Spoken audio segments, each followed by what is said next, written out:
Gigs, kali ini aku mau bahas lanjutan dari Reich pertama sama Reich kedua.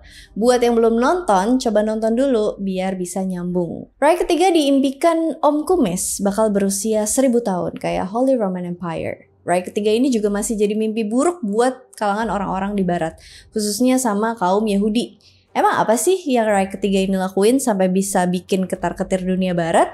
Terus apa benar mereka tuh masih ada sampai sekarang? Ayo kita bahas.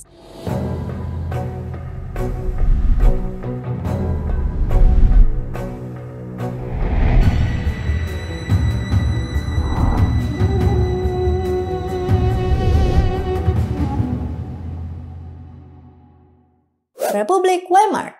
Oke, terakhir yang aku bahas di video sebelumnya tuh pas runtuhnya Reich kedua dan berdirinya Republik Weimar. Kita sekarang lanjut bahas yang ini dulu ya. Setelah Philipp Scheidemann dari partai SPD ngumumin pemerintahan baru di 9 November 1918 di gedung Reichstag, parlemennya Jerman di Berlin, dengan masih menggunakan nama lama yaitu Kekaisaran Jerman. Tapi ada juga yang nyebut Republik Jerman atau cuma Jerman aja. Pemerintahan ini nantinya sama Om Kumis disebut Republik Weimar di tahun 1929. Nama ini jadi sering dipakai pada tahun 1930-an, baik di dalam maupun di luar Jerman.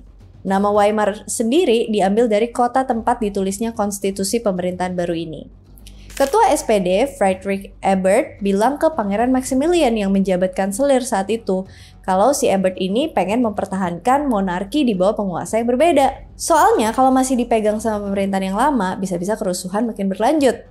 Pangeran Maximilian pun akhirnya ngundurin diri dan ngasih jabatan kanselir Jerman dan juga menteri presiden Prusia ke si Ebert. Kaisar Wilhelm II juga dipaksa turun tahta di hari yang sama.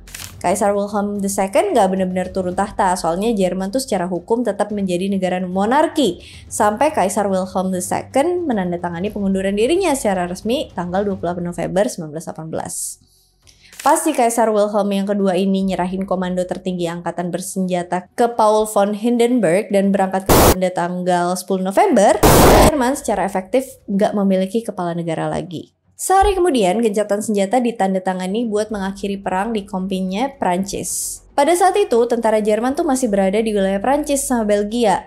Sebenarnya militer Jerman saat itu masih yakin bisa menangin perang, tapi penduduk sipil banyak yang demo karena mereka kehabisan stok makanan akibat diblokade sama sekutu.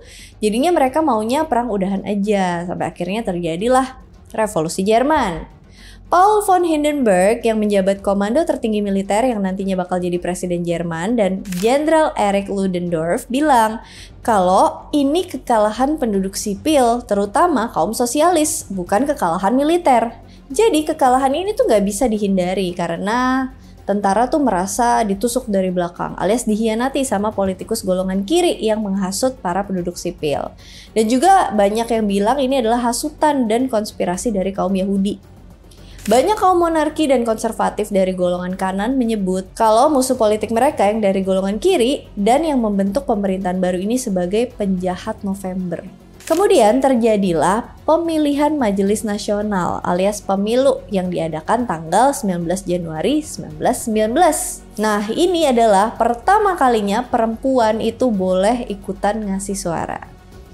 Dan karena Berlin pas itu lagi nggak kondusif, jadinya Majelis Nasional bersidang di kota Weimar. Ini kenapa namanya sama Om Kumis disebut Republik Weimar, kayak yang tadi aku bilang di awal. Yang nggak tahu Om Kumis siapa yang dari tadi aku sebutin, yang nggak boleh disebut namanya. Bukan Voldemort ya, Voldemort dunia nyata, Om Kumis. Dan SPD menang 37,9% suara. Menang jauh sama peringkat kedua, Zentrum yang dapat 19,7% dan partai saingannya USPD yang cuma 7,6%. Pemilihan presiden Jerman pertama diadain pada 11 Februari 1919. Friedrich Ebert terpilih sebagai presiden sementara Republik Jerman. Ebert baru resmi jadi presiden pas dilantik pada 21 Agustus 1919. Ebert ini kepala negara Jerman pertama yang dipilih secara demokratis dan juga rakyat sipil pertama yang menjadi penguasa Jerman. Perjanjian Versailles. Para sekutu berunding di Konferensi Perdamaian Paris tanggal 18 Januari 1919 buat menyusun isi perjanjian perdamaian sama Jerman. Jerman gak diizinin buat ikut dalam negosiasi ini sampai nanti menandatangani perjanjiannya. Jadi, perjanjian ini tuh dibuat sepihak sama pihak sekutu aja yang jelas-jelas bakal bikin rugi Jerman. Sekutu juga mengancam Jerman kalau mereka nggak setuju sama perjanjian ini, maka perang bakal terus berlanjut. Hasil dari konferensi perdamaian Paris adalah Perjanjian Versailles. Perjanjian Versailles ditandatangani 28 Juni 1919. Perjanjian ini mengakhiri perang antara Jerman dengan sekutu. Ditandatangani di Istana Versailles, Prancis, tempat yang sama dulu Kekaisaran Jerman ngangkat Wilhelm yang pertama jadi kaisar. Dan beberapa isi perjanjian ini adalah, yang pertama adalah Jerman harus menerima sepenuhnya kesalahan atas Perang Dunia Pertama. Yang kedua, Jerman harus membayar penuh ganti rugi atas kerusakan yang disebabkan oleh perang. Jumlah itu dihitung sebesar 20 miliar mark emas atau 5 miliar US dollar dalam bentuk emas, komoditas, kapal, surat berharga, atau bentuk lainnya. Uang itu buat bantu bayar biaya pendudukan sekutu dan beli makanan dan juga bahan mentah buat Jerman. Yang ketiga, wilayah Alsace-Lorraine yang telah direbut tahun 1871 itu dibalikin ke Prancis. Yang keempat, Jerman cuma dibolehin punya 100.000 tentara aja. Nggak boleh punya tank dan angkatan udara. Angkatan laut mereka cuma boleh punya 6 kapal perang dan tanpa ada kapal selam sama sekali. 5. Wilayah Rhineland harus bebas dari personil militer dan persenjataan Jerman. 6. Penyatuan Jerman dan Austria dilarang. 7. Wilayah koloni Jerman dikasihin ke sekutu. 8. Kaisar Wilhelm yang kedua diadili atas kejahatan perang. Selain itu banyak wilayah Jerman lainnya yang dikasihin ke negara tetangga sekitarnya. Para kritikus termasuk John Maynard Keynes bilang kalau perjanjian itu tuh terlalu keras, ganti ruginya berlebihan, dan perdamaian yang sangat brutal yang melumpuhkan pihak yang kalah secara permanen. Masyarakat Jerman sendiri pun banyak yang nolak sama perjanjian ini karena ngerasa perjanjian ini tuh menginjak-injak harga diri bangsa Jerman. Jerman tadinya mau untung malah buntung, makanya hidup tuh kudu damai-damai aja gigs, jangan ngerecokin urusan orang lain. Perjanjian Versailles mulai berlaku 10 Januari 1920 bertepatan dengan berdirinya Liga Bangsa-Bangsa yang diusulin Presiden Amerika Serikat Woodrow Wilson. Tujuannya buat menghindari perselisihan antar negara yang menyebabkan terjadinya Perang Dunia Pertama. Walaupun nanti LBB ini tuh nggak berfungsi dan Jerman banyak melanggar dari perjanjian itu. Mulai dari biaya ganti rugi yang sering jatuh tempo, personil militer yang lebih dari 100.000, wilayah Rhineland yang mestinya zona demilitarisasi malah dikirimin 18.000 pasukan dengan alasan buat meredakan kemungkinan kerusuhan oleh Partai Komunis Jerman. Produksi senjata yang dilarang di Jerman diakalin dengan produksi di luar Jerman. Perusahaan senjata pindah ke Belanda, Swiss, dan juga Swedia. Jerman juga mulai merancang tank dengan artileri modern. Setengah dari impor senjata Cina tahun 1925 itu berasal dari Jerman. Masih banyak pelanggaran Jerman, tapi LBB nggak bisa berbuat banyak saat itu. Berdirinya Partai Pekerja Sosialis Nasional Jerman. Partai Pekerja Sosialis Nasional Jerman yang dalam bahasa Jermannya adalah National Sozialistische Deutsche Arbeiterpartei atau NSDAP, terbentuk tanggal 24 Februari 1920 di Staatliches Hofbrauhaus, Munich, Jerman. Kalian mungkin udah tahu ya, ini partai apa? Betul sekali, partai nasi goreng. Ini udah pernah aku bahas gimana mereka berdiri dan kekejaman mereka. Kalian bisa cek videonya ya. Sekarang aku tambahin sedikit infonya aja. Partai ini tuh banyak mendapatkan dukungan masyarakat Jerman yang anti-Semit, anti-monarki, dan anti-Marxis. Masyarakat juga benci banget sama pemerintah yang menandatangani perjanjian Versailles. Masyarakat Jerman juga percaya dengan propaganda partai ini kalau bangsa Jerman adalah ras yang paling tinggi dan paling unggul dibandingkan dengan ras lain. Partai ini baru beralih ke tangan Om Kumis pas 29 Juli 1921 setelah Om Kumis dapat perolehan suara 533 banding 1 ngelawan ketua saat itu, Anton Drexler. Om Kumis yang jago orasi bikin banyak anggota partai milih dia jadi ketua. Seiring berjalannya waktu, dua tokoh penting, Heinrich Himmler dan Hermann Göring, gabung ke partai ini. Göring itu mantan pilot di Perang Dunia Pertama. Himmler nantinya bakal membawahi Schutzstaffel atau yang biasa disingkat dengan SS. SS inilah nantinya yang akan bertanggung jawab selama Perang Dunia yang kedua. Aku udah pernah bahas video yang itu, cek video aku yang itu ya. Nah, SS ini terdiri dari beberapa unit yang terkenal adalah Waffen-SS dan Gestapo. Gestapo nantinya berada di bawah kendalinya Göring. Dua nama tadi tuh berperan cukup penting di partai ini. Tapi selain mereka, Erich Ludendorff, jenderal yang tadi sempat aku sebutin di awal, itu juga ikut gabung. Terus, salam hormat yang partai ini punyai, yang khas banget, itu gimana sih awal mulanya? Penasaran kan? Salam hormatnya, Hail, Bapak Kumis. Jadi sebenarnya Om Kumis ini terinspirasi sama partai sohibnya dari Italia, Benito Mussolini. Si Om Musso ini punya Partito Nazionale Fascista yang artinya Partai Fasis Nasional yang berdiri 9 November 1921. Walaupun partai Om Kumis itu lebih duluan berdiri, tapi Om Kumis itu terinspirasi sama Om Musso dan kaum fasis. Om Kumis mulai mengadopsi unsur-unsur kaum fasis buat partainya dan juga dirinya sendiri. Kaum fasis Italia itu pakai hormat pasukan Romawi kuno dengan lengan lurus dan pakai seragam kemeja hitam. Salam ini kemudian dipakai juga sama Om Kumis buat partainya. Om Kumis barengan sama Om Musso punya ideologi yang mirip-mirip, sama-sama benci perjanjian Versailles, benci juga sama komunisme dan liberalisme. Jadinya mereka berdua ngerasa cocok dan beraliansi deh. Kudeta partai. Di Italia, Om Musso berhasil mengkudeta pemerintahan di bulan Oktober 1922 dan Om Musso pun jadi pemimpin Italia. Nah, si Om Kumis tuh nggak mau ketinggalan. Dia ngelakuin kudeta dengan alasan kekacauan ekonomi dan politik. Kekacauan ekonomi tuh dipicu sama Prancis yang ngambil wilayah industri Ruhr karena Jerman nggak bisa bayar ganti rugi ke Prancis sesuai dengan perjanjian Versailles. Om Kumis yang ngerasa udah cukup punya pendukung yang banyak, di tanggal 8 dan 9 November 1923, Partai Nasi Goreng melakukan kudeta yang dikenal dengan Beer Hall Putsch di kota Munich. Tapi kudeta ini gagal total. Om Kumis dan Erich Ludendorff ditangkap dan dipenjara pada Maret 1924. Om Kumis dijatuhi hukuman 5 tahun kurungan penjara Landsberg. Tapi Om Kumis dibebaskan dari penjara tanggal 20 Desember 1924. Nggak sampai setahun dipenjarainnya. Selama dia di penjara, Om Kumis nulis buku yang terkenal yaitu Mein Kampf atau Perjuanganku. Pasti udah pada tahu buku ini. Tapi sebenarnya awalnya buku ini tuh berjudul 4,5 tahun perjuangan melawan kebohongan, kebodohan, dan kepengecutan. Buku ini tuh sebuah autobiografi dan pemaparan ideologinya si Om Kumis. Buat yang tertarik, mungkin bisa baca kali ya. Nah, setelah keluar penjara, Om Kumis benahin lagi partainya yang sempat dilarang sama pemerintah. Mulai di sini juga dia nyebut dirinya Der Führer, yang artinya pemimpin. Om Kumis bikin partainya berkembang pesat dan mulai bikin beberapa divisi keanggotaan, salah satunya adalah SS yang tadi. Joseph Goebbels juga gabung ke partai ini. Dia nantinya bakal jadi orang yang paling dekat dan setia sama Om Kumis. Goebbels nantinya jadi menteri propaganda yang bisa menghipnotis rakyat Jerman buat cinta mati sama Om Kumis. Pemilu 1930 dan 1932. Terjadinya Great Depression tahun 1929 di Amerika Serikat yang berdampak ke seluruh dunia itu bikin pemerintahan Jerman makin banyak utang dan rakyat makin gak percaya sama pemerintah. Pengangguran meningkat, produksi industri menurun drastis, beda banget deh saat masa jaya Kekaisaran Jerman yang jadi penguasa industri di Eropa saat itu. Partai yang menjanjikan janji-janji manis kayak nasi goreng diuntungin sama hal ini.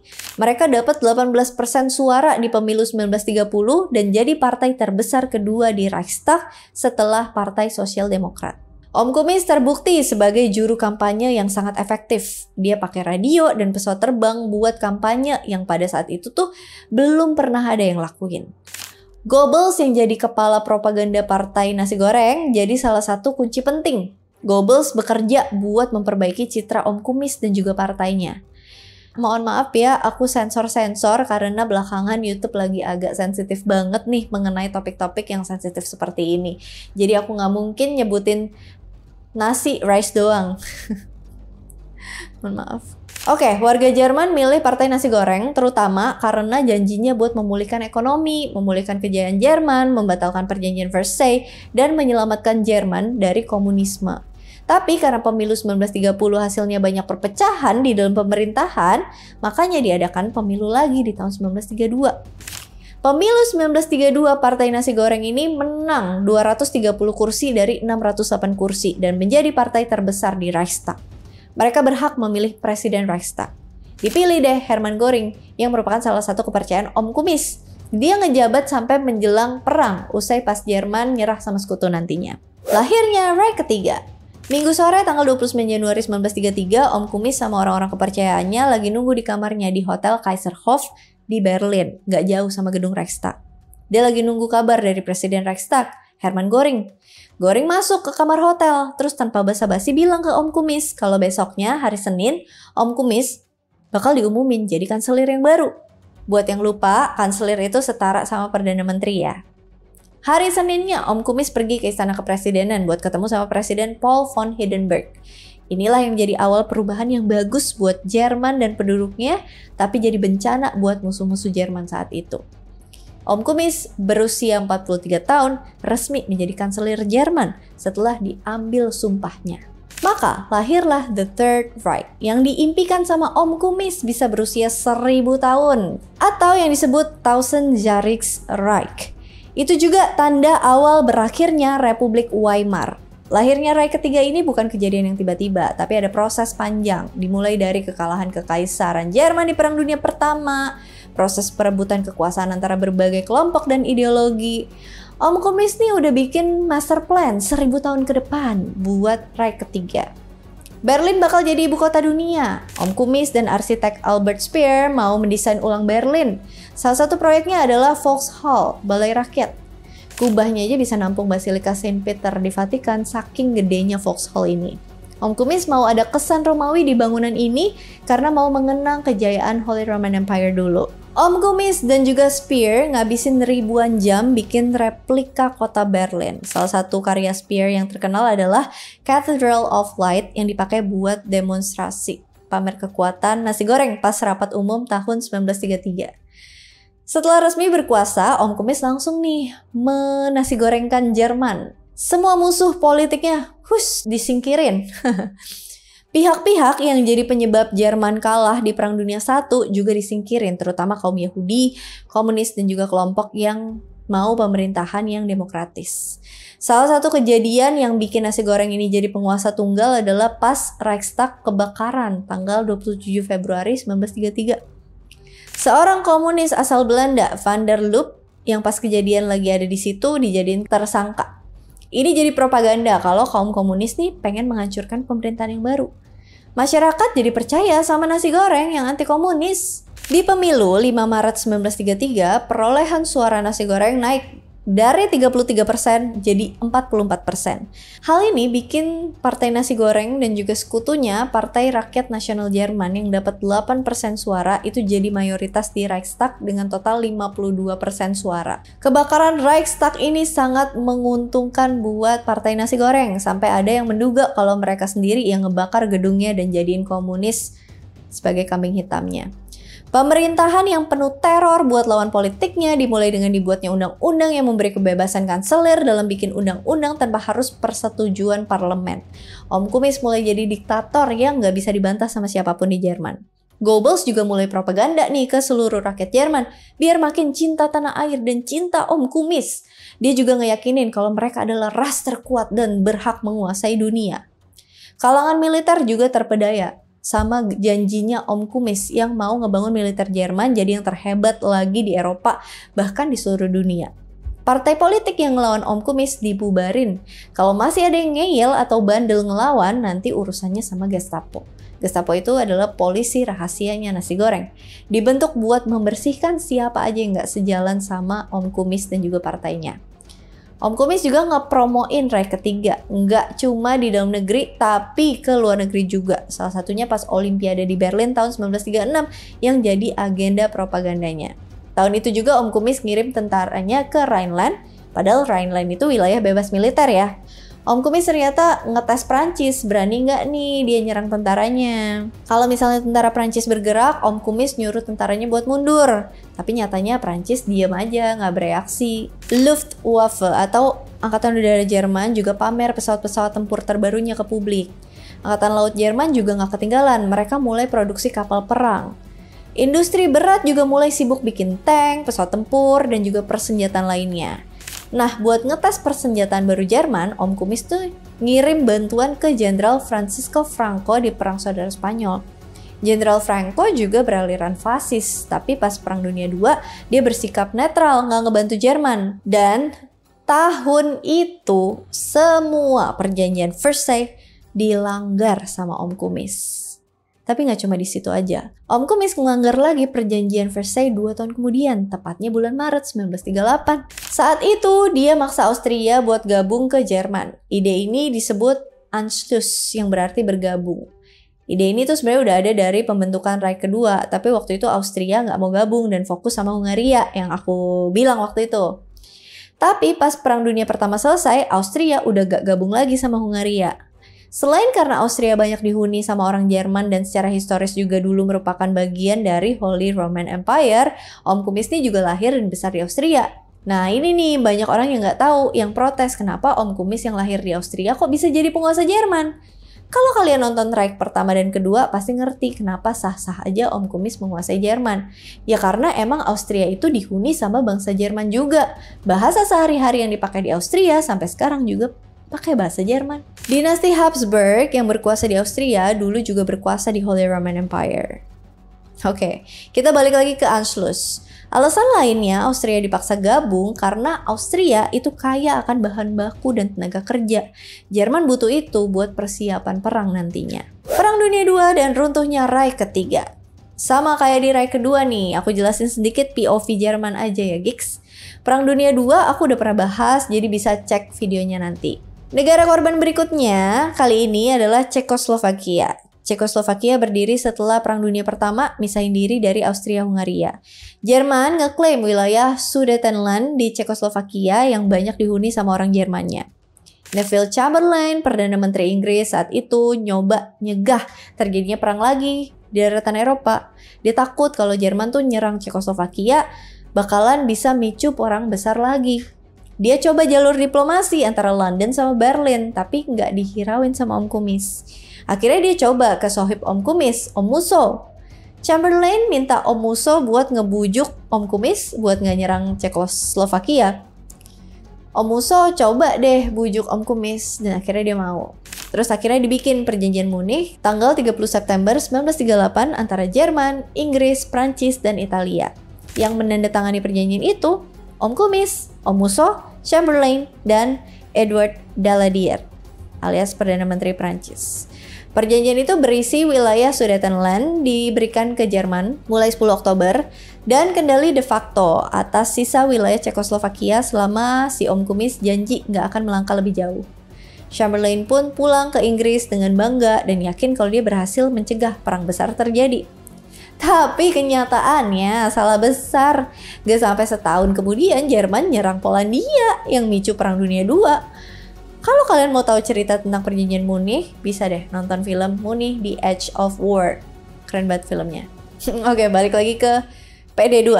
Setelah nyerang Polandia, Jerman kemudian nyerang Belgia dan juga Belanda dengan cepat dengan strategi terkenalnya Blitzkrieg.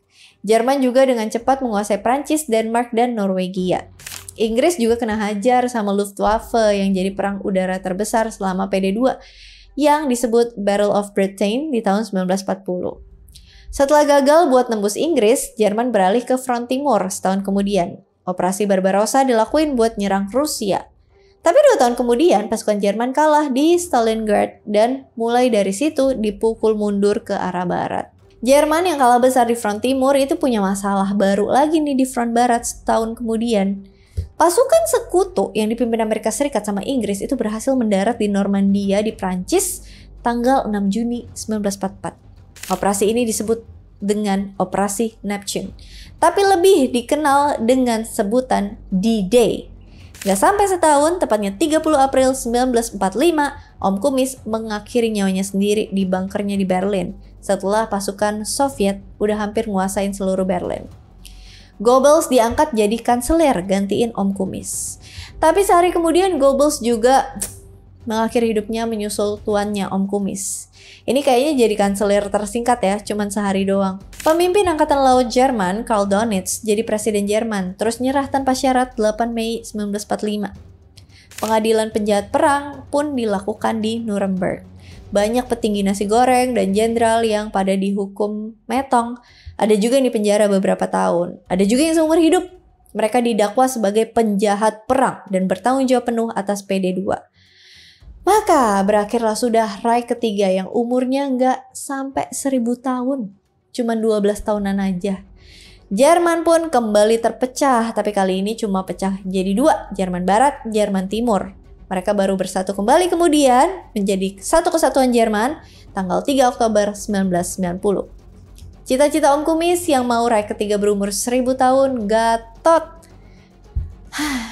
Oh iya, ada juga loh teori konspirasi kalau Om Kumis itu nggak bundir di bunkernya. Tapi ada yang bilang dia kabur ke Argentina, ada juga yang bilang ke Antartika, dan yang paling anehnya lagi, ada yang bilang dia kabur ke Garut dan dikuburin di Surabaya. Kalau kalian percaya yang mana nih? Di berbagai film sama game juga diceritain kalau nasi goreng itu masih ada. Mereka kabur ke Antartika dan bikin markas rahasia di sana buat bikin senjata muktahir. Ada juga yang bilang mereka kabur ke bulan, bikin senjata dan ngamatin manusia di atas sana. Ada ayah wae teori konspirasinya ya. Kalau kalian mau tahu detail akhir riwayat Om Kumis, kalian nonton deh film Downfall. Ini udah banyak juga meme-nya. Dia pas lagi marah-marah.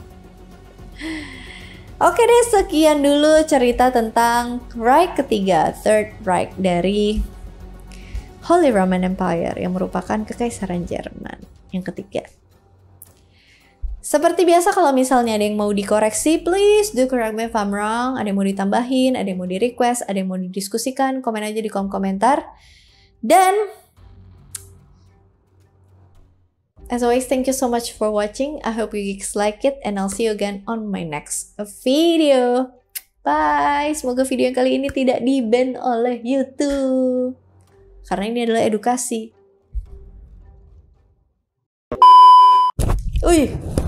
Kemudian terjadilah pemilihan Majelis Nasional alias pemilu yang diadakan 19 Januari 1999.